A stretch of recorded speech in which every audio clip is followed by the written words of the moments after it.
Hello guys, আসসালামু আলাইকুম। Smart cooking house থেকে তোমাদের সকলকে জানাই আন্তরিক শুভেচ্ছা ও অভিনন্দন। আশা করছি তোমরা ভালো আছো। আমিও তোমাদের দোয়া ও আল্লাহ তাআলার রহমতে অনেক ভালো আছি। আজ আমি খুবই ইজি একটি রেসিপি শেয়ার করছি। আজ আমি যে রেসিপিটা শেয়ার করছি সেই রেসিপিটা হচ্ছে আলু ভাজি। তো এখানে কিছু কুচি কুচি করে আলু কেটে নিয়েছি। এই আলুগুলো আমি আগের দিন রাতে কেটে নিয়েছিলাম আর কেটে ফ্রিজে রেখে দিয়েছিলাম। এতে কি হয়, আলু অনেক শক্ত হয়ে যায়, এতে ভাজতে অনেক সুবিধা হয়। ভাজার সময় আলু গলে যায় না, শক্ত শক্ত থেকে যায়। তো এবার আলুগুলোকে ভালোভাবে ধুয়ে পরিষ্কার করে নিচ্ছি। আশা করছি রেসিপিটা তোমাদের অনেক ভালো লাগবে। রেসিপিটা যদি ভালো লাগে তাহলে লাইক, কমেন্ট, শেয়ার ও সাবস্ক্রাইব করে আমার পাশে থাকবে। আর ফেসবুক পেজ থেকে দেখে থাকলে অবশ্যই আমার পেজটি ফলো করে দিবে।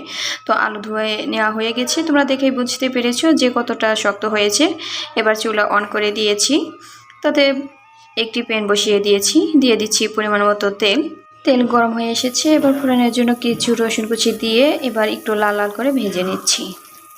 দিয়ে দিচ্ছি আলু কুচি, সামান্য নেড়ে চেড়ে নিচ্ছি। এরপর দিয়ে দিচ্ছি স্বাদ মতো লবণ, হলুদ গুঁড়া, ধনিয়ার গুঁড়া। এবার নেড়ে চেড়ে নিচ্ছি। তোমাদেরকে বলতে ভুলে গিয়েছি, আমি যে আলু ভাজি করছি এতে কোনো প্রকার পেঁয়াজ ব্যবহার করছি না। আজ পেঁয়াজ ছাড়াই আলু ভাজি করব। তো এখন দিয়ে দিচ্ছি কিছু পরিমাণে কাঁচামরিচ। এবার নেড়ে চেড়ে নিয়ে আলু ভালোভাবে ভেজে নেব।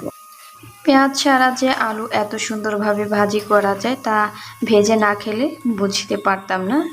অনেকটাই আলু ভাজা হয়ে গিয়েছে, আর একটু নেড়ে চেড়ে আলু ভেজে নিব।